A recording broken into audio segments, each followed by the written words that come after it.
जोड्नुपर्छ।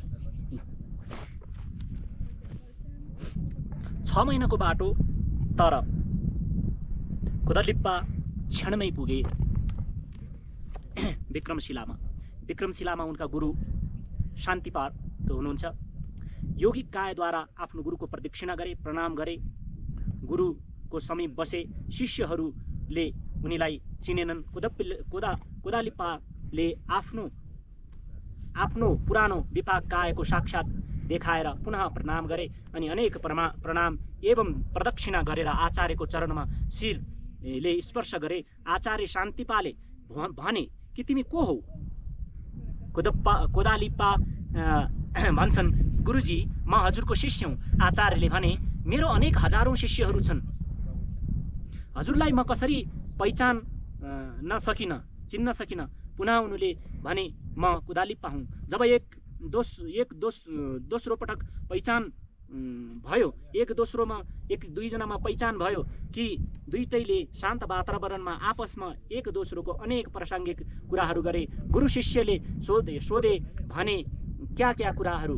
गुण विशेषता पाई कोदालिप्पाले उत्तर दिए, मेरो साक्षात गुरु हजुर हो। हजुरको उपदेश अनुसार अनुष्ठान गरे मैले महामुद्रा धर्मकाया प्राप्ति गरेँ। गुरुजी शान्तिपाले भन्नुहुन्छ, मैले त प्रधानता बोल्ने काम नै गरेको हो, साधनाको प्रधानता छैन। अहिलेसम्म तात्विक अर्थको प्राप्ति पनि छैन, तर तिमीले प्रधान रूपले साधना गर्यौ, बोल्ने विषयलाई प्रधानता दिएनौ, फलत तिमी सात्विक अर्थका साक्षात्कार भयो।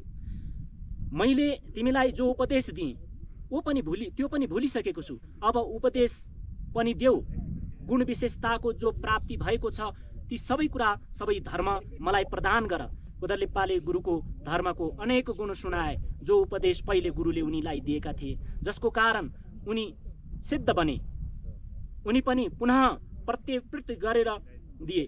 गुरु शान्तिपाले पुनः 12 वर्षसम्म उपदेशहरूको अनुसरण गरे, साधना अनुष्ठान गरे।